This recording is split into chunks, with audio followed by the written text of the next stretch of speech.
You know that movie Seeking a Friend for the End of the World, which is about Steve Carell and Keira Knightley, and they have been neighbors for like a solid half a decade, if not more, but they've never actually said two words to each other or really even made eye contact until it's announced that the world ends and Steve Carell's wife leaves him and Keira Knightley keeps considering going home, but not actually going home to England where she should because her family is there.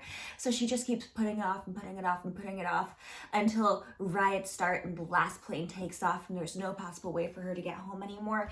And she cries and sobs about it, but there's nothing that she can do. And that's when she finally meets Steve Carell's character, even though they've known each other again been neighbors again for 5 years. And it's this movie that's really beautiful and really touching about the concept of what would you do when the world ends. And it really takes a deep dive into this by looking at all these famous actors playing these small parts in this small movie, where Melanie Lynskey plays a woman who is just like, her friends are trying to hook her up with Steve Carell's character at a dinner party for the end of the world, and she's wearing everything that she never got to wear while she was alive because everyone's acting like they're already dead. So she's got a crown on and a ball gown and these fancy gloves and a fur coat and all this makeup. And she's trying so hard to get Steve Carell to really pay attention to her because she doesn't want to die alone, because that's her biggest fear. Meanwhile, Steve Carell's best friend, Jeff, is just there. And his wife, played by Connie Britton, Jeff's wife, not Steve Carell's wife, is trying to hook up with Steve Carell because Steve Carell's wife ran off the minute that the world got announced that it was ending because she realized that she didn't want to spend another minute in this dead-end marriage with nothing going on. And Steve Carell's just really depressed and terrible. And all these characters and actors who are pretty big, decidedly, have 10 minutes of screen time each in this movie other than Steve Carell, who's the main character, and they get to say these really amazing lines. Like Connie Britton, when trying to hook up with Steve Carell, and he goes, "No, you're Jeff's." She looks at Steve Carell dead in the eyes while he's laying in a bathtub sad, and you'd think that it would be kind of a funny scene, and she's like, "No one belongs to anyone. No one is anyone's anymore." And it's like, this is an indie movie. This is an indie movie. Why is this such a profound, amazing, beautiful line? And the answer is because indie movies get to be more, and they get to be bigger, and they get to be more interesting often than Hollywood movies with a much lesser budget, because you have to do so much more storyline-wise with so much less. And all of these actors are doing this movie because I think their friend is the director and he has a lot of connections or something. But it's this movie that's funny and interesting and neat and cute, while also being really profound and lovely. And it's about Steve Carell and Keira Knightley both trying to make their way home, and they make a deal where Steve Carell knows a guy who has a plane and can get her home to England if she helps him to drive across country to see the love of his life before they all die, because a comet is coming towards the earth. And it's this crazy movie where it doesn't seem like anything should work, but it does. So they do this cross-country journey as the world is ending and they can't get gas anywhere, and they have to walk a lot of the way, and she has connections with people in different places, and he has connections with people in different places that are helping them to make it through to this other side. But it feels like a fantasy novel almost, where it's so Odyssey-ish or Homer-ish, and instead it's not. It's just this simple, cheap to make film about getting to know someone when you're just getting to know yourself, because everyone's about to die. And I say this and I talk about this because I think it's so interesting how indie films can really just take concepts that big budget films try to do all the time. There's literally a movie with a very similar concept called Don't Look Up that has Meryl Streep and Leo DiCaprio and Jennifer Lawrence and Timothée Chalamet and Ariana Grande and Jonah Hill and 100,000 more gigantic, ginormous, huge actors on a Netflix budget.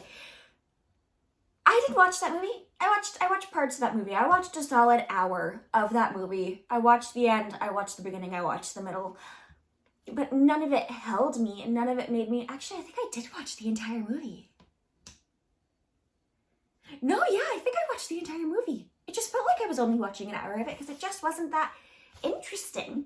It was trying to say so much and use all these actors for these really big things and like, oh, look, another cameo, because it's about producers and big budget like cinemas wanting to bring in all that money and rake in all that dough by using every actor that they can who's a really big name at the moment, so they do. And then you kind of don't want to watch it because everyone's in it, so no one's in it, so why not just watch a little clip of that really big actor, Chris Evans, doing this 2-minute scene where he pretends to be Tom Cruise. It just feels unoriginal and silly at a certain point. If you like that movie, I'm so sorry. I am. I wasn't that impressed by it. But then I was super impressed by this indie movie that did a really similar thing, but it wasn't trying to do this big message of like, save the planet. It was trying to do this message of what would you do at the end of time and how would you behave in this situation? And it was comedic and it was funny because it has pretty big comedy actors' names. It has Patton Oswalt and also has Amy Schumer, but but it has Patton Oswalt, and he's so funny and he's so good and he's in it, and he's only in it for like 3 minutes. 3 minutes where I think he wants to do coke or something, and he's trying to get kids to do coke with him because everyone's dying, so you might as well let the 10-year-old also try drugs for the first time, which is absolutely insane. And it's just so interesting, and I think this happens a lot where like indies do the thing first and then Hollywood takes it over and does it bigger and does it more. Like there's literally a movie that's like a Dutch film called Starbuck about a guy who donated to a certain type of bank to create children hundreds and hundreds of times, and then all the children file a lawsuit against this guy so that they can finally meet their father. And what did they do? What did they do with that? They remade the movie in America with Vince Vaughn for some reason. Did not watch it. But this happens over and over again, and sometimes it's a better version and sometimes it's a worse version. And it's nothing against, I mean, I have some things against Hollywood, but I really love movies and I really love Hollywood-based movies. And I have nothing against like sometimes just doing the thing that will bring in more money, because sometimes it's a really good idea. And sometimes it's what DC is doing right now, because what is DC doing? It's releasing the Flash movie starring Ezra Miller, in spite of the fact that Ezra Miller allegedly kidnapped someone and allegedly held them hostage and allegedly choked someone in the street and has allegedly done so many other things, being just absolutely crazy, and not like mentally unstable crazy where the person needs help, but like actually terrifying, should go to jail crazy at this point, like will hurt other people type. And instead of being held responsible or like turning this person into the authorities because they are proving over and over again to not be a good person, DC Comics film studios just sprinkled some Michael Keaton scenes into the movie and decided to do a worldwide theatrical release because they were out of money because of all the other times where they were trying to redo these films over and over and over again so that they can copycat Marvel's formula to the point that it just feels completely unoriginal of their own. And it's crazy and annoying because Marvel doesn't even copycat their own formula after certain points. They do like 5 films with that formula, then they toss it and do a new formula that's really similar but still different. Still different. Because Marvel is trying to grow and expand, and yeah, it does a lot of the same stuff over and over again, but it does a lot of the same stuff over and over again with new characters and new ideas and a new base for why. The base for why is a big thing that DC movies don't always do unless they're trying to do an indie version of it. For example, The Batman, starring R. Pats. And this version feels more indie and it feels darker and it feels grittier because it does all these things. It becomes more of the concept of Batman that we know and love, who's kind of a moron, but a hot moron and a very smart moron who does all these things and isn't the best person but is trying to be a really good person and sometimes forgets how to do anything or be anything and has to be reminded to eat by their father, who is not their father, Alfred, you know? But instead of doing that, or trying to learn and grow from the movies that they have that actually do successfully on their own because people are really interested in seeing this film and everything that comes along with it, the other side of DC that hired Ben Affleck as Batman. Batfleck, if you will. Just keep messing around with their formula, trying to copycat what Marvel does, because Marvel brings in money and DC doesn't bring in money anymore, and they can't figure out what they're doing wrong, to the point that now they've lost so much money over the years that they just put out the Ezra Miller movie and keep hiring people to say that it was good. I'm sure some people actually think it was good, because I'm sure some people don't actually know what Ezra Miller did, but we know. We the fans, we the fans. No, we the people who watched Perks of Being a Wallflower and thought that everyone in that movie couldn't possibly ever turn out to be problematic, and then had to watch for the past 3 years as Ezra Miller just went more and more and more over the edge. We know. We know. And I don't know how Seeking a Friend for the End of the World actually went into the whole Ezra Miller effect of The Flash, but it did. And I actually stand by it, because it's very offensive to me that Michael Keaton would decide to do this movie. I don't care how much money they threw at him. This is a man who did Birdman, for gosh sake. This is a man who turned down the fourth Batman because it looked like it was going to be what looked like it was going to be a bad movie. His literal words are, "It looked like shit," so I said no. And then he decided to do the Ezra Miller one. Like, why? Why? What's the reason? Also, Michael Keaton ruined my childhood. I would like to make that clear. I would like to make that very clear right now, right here, right now. Michael Keaton played Jack Frost in like the year 1999 when I was a 4-year-old girl named Jack Frost. My parents bought the book that went along with the movie, and my parents bought the poster that went along with the movie, and my parents already had a collection of snowmen because our last name is Frost, and they wanted a daughter named Jack Frost so that people could go, "Hey, any relation to Jack Frost?" And they could go, "Yeah, that 4-year-old over there wearing the tutu." And Michael Keaton just came in and he killed the rest of my dreams of having a mildly normal childhood. So I already have a grudge against this man. I already do. But him being in this movie did, in fact, make it worse. Especially considering the fact that he did, like, Spider-Man. He did Spider-Man Homecoming, and he was doing so good and so well, and then all of a sudden he decided to do that. He did Birdman. I know I already said Birdman, but, like, it's offensive. It's offensive, and it's annoying, and the entire thing is annoying.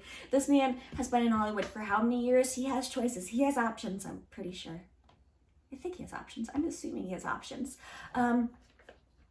That being said, I'm going to take a sip of this really quickly because it has been 12 minutes.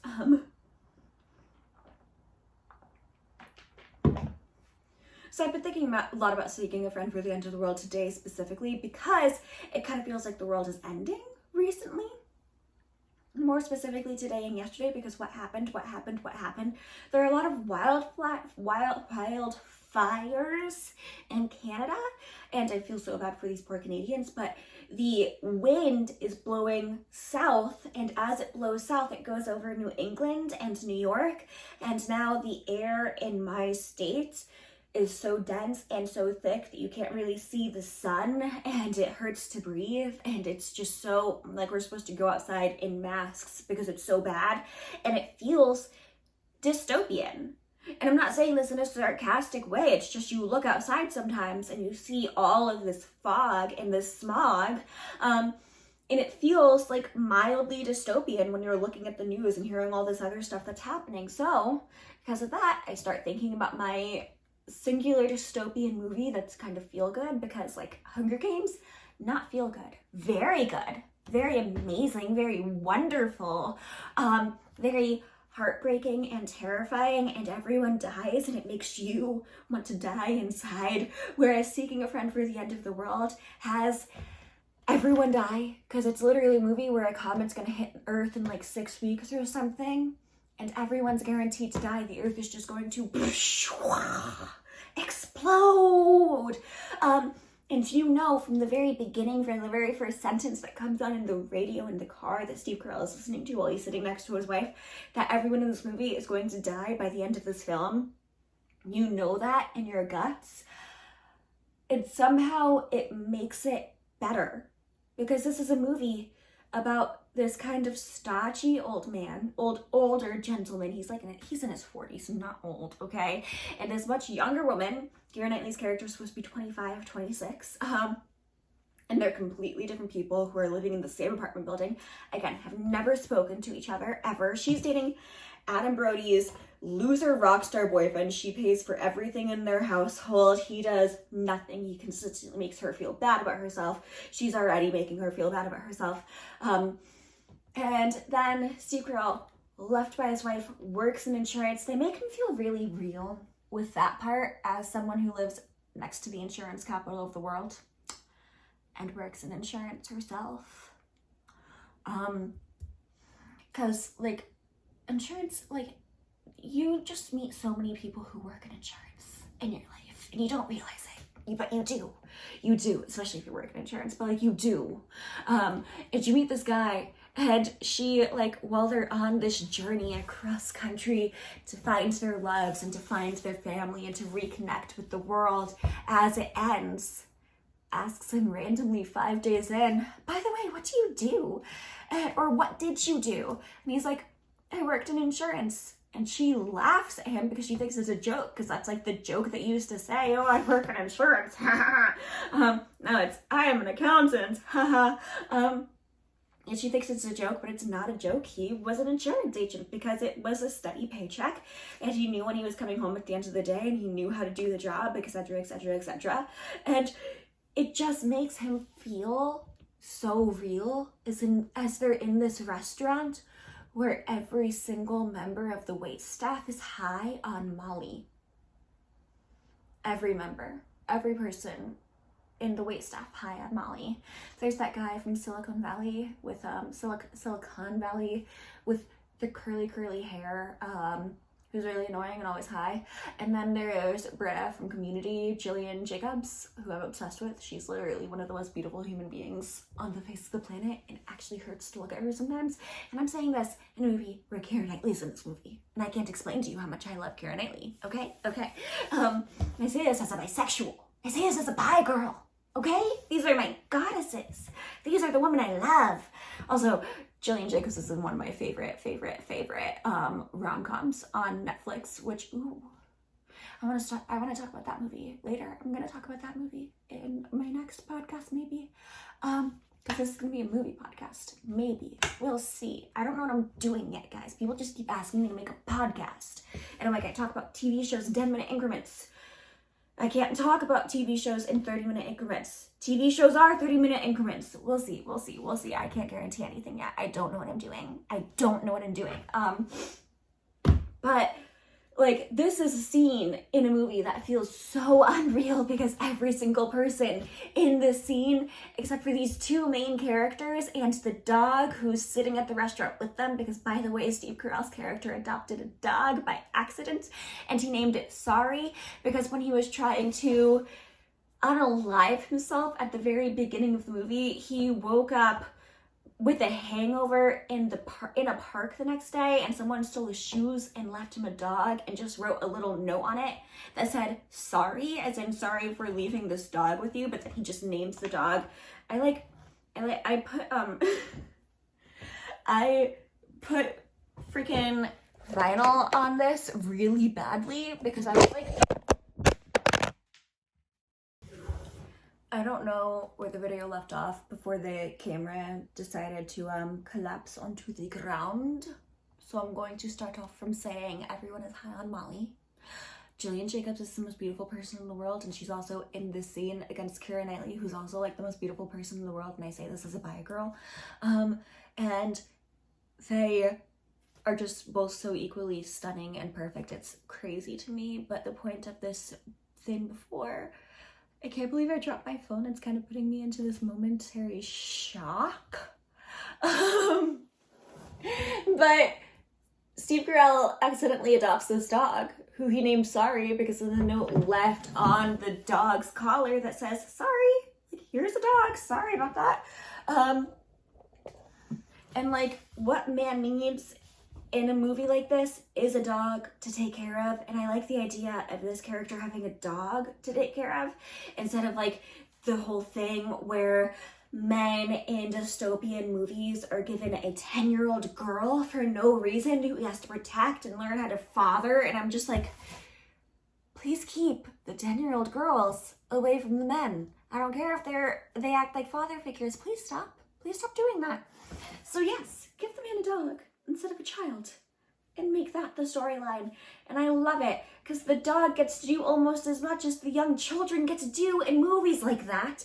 And then he finds love, and he finds it in an adult woman, Keira Knightley. And the entire time, you're kind of reminded of the fact at the beginning that they have like a big age difference, like 10, 15 years or something. But by the end of the movie, when they get together and realize that they are in love, it feels so natural because they're going through this horrible event together, and they're really getting to know each other as well as getting to know themselves for the first time ever, and to heal wounds they barely knew that they had. And then when they end up together, you're like, yes, this makes sense. This is perfect. And then the world ends. It's a very calm experience, and you cry, and then like the movie's done, and you're sad but happy, and they're sad but dead but happy. And like, what an ending. What a beautiful concept. There's this movie called The Player starring Tim Robbins, aka the ex-boyfriend of Susan Sarandon, who did the movie Bull Durham with her. He also did a lot of other things. He's a pretty big actor. He did like Apollo 13, but I will always know him as Susan Sarandon's ex-boyfriend. Very important. And The Player is this movie I had to watch for like in one of my film classes while I was getting my film degree. And it is a movie about a producer in Hollywood who gets himself into a load of trouble. He kills someone, and then someone keeps blackmailing him because they saw him kill that guy. So it's kind of a thriller, but the entire time you're kind of hoping that he wins, even though he killed that guy. And what happens is, while he's trying to like keep his life together and keep his job and keep everything going, we also see the inner workings of Hollywood. So we see all these writers trying to sell their movie to Hollywood producers all around this studio, and we're seeing like the inner workings of this. And there's this continuous in selling films, you have this elevator pitch, which is like a 1-minute pitch where you're trying to sell the entire movie. So it's, here's a sentence about the plot, here's a sentence about what other movies it's like, and here's a sentence about who could star in this movie. So it's like, if I were selling this movie, it's about a producer who kills someone and then gets blackmailed. I think that it's like, I don't know, To Kill a Mockingbird and Pretty Woman, and I think that Bruce Willis and Julia Roberts could be in the movie. Bruce Willis and Julia Roberts is like this entire thing in the movie because the movie came out in 1989 or 1990, and it was when they were like at their most popular and the most popular actors in like the world at that time. So everyone wanted them in their movies because they were the ones who would sell to Hollywood. So there's this British guy who's trying to sell his movie, and he's like, I am an artist, and I will not accept anything that you guys do, like, want to do that makes it too Hollywood. This is going to be a black and white movie about the execution of an innocent woman, but she's on trial, and we all know that she didn't do it, but they're going to execute her anyway, and Bruce Willis is going to be trying to save her, but I don't want Bruce Willis to play this character. I want a serious actor. And then by the end, she dies because it's supposed to show that Hollywood can't save her. And he keeps saying that he won't change any of the things that are super important to him. And by the end, everything is changed. So it's no longer a black and white movie. It's no longer a sad ending. She gets saved in the end. She's played by Julia Roberts. Bruce Willis plays her lover, and he saves her. And it shows the power of producers, the power of Hollywood, and the power of bringing in a lot of money and handing that money over to the writers.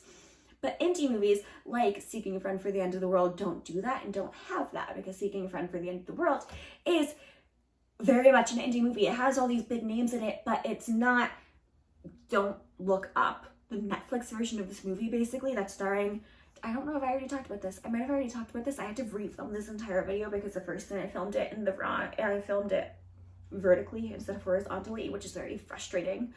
But like, Don't Look Up is the Hollywood-esque version of that, where it's trying to make a lot more money, and because of that, you or looking at all of these actors, and it's Timothée Chalamet, who's in the movie for 2 minutes, Jennifer Lawrence, who's in the entire movie with Leo DiCaprio, Meryl Streep playing the president, Jonah Hill, Chris Evans is in the movie for like a 30-second clip where he's basically playing Tom Cruise, and the entire time you can literally just Google the actor that you want to see, Ariana Grande, and she's in the movie for 2 minutes, and you can Google that and then not watch the rest of the movie. And I don't think anyone's really saying anything meaningful the entire time too, because I did watch the movie, and I had this like realization earlier that I watched this entire movie, and it feels like I only watched an hour of it, but I did watch the entire thing, and I just wasn't impressed by like any of it because it felt really silly and it felt really overdone. Whereas Seeking a Friend for the End of the World, which is the indie version of this, so therefore has a lot more power in the director, in the writers, gets to be this bigger, this smaller thing with a lot less money, but has a bigger impact because it gets to be more meaningful, because it's not about bringing in the millions of dollars that were put into it. It's instead about getting to give meaning to the concept of how the world ends, and maybe not making it into this dark thing where it's like, oh, save the planet, save this, save that. It's like, what would you do if the world ended tomorrow? Would you fall in love? Would you want to wear that dress that you never got to wear before? And it kind of makes you go, should I start living like every day is going to end, but also treat it like it's not? And it's a much softer version of that movie, and that's why I really like indies, and that's why I really like when indies do things like this, even with really big name actors. I sometimes prefer when indies do a lot smaller name actors, because I think that's how they like get into Hollywood a bit more, especially if you're not a nepotism baby. But like, this movie is so stunning, and it's such a stunning concept, and I'm just so obsessed with it, and so I wanted to talk about it today. And also I'm trying to start actually making this whole podcast thing happen. So if you like this, let me know. If you didn't like it, please don't let me know. Please don't let me know if you didn't like it. Just tell me if you liked it. Like, if you didn't like it, just don't watch anymore. All I ask. Okay, bye. I'm gonna go edit this and then read.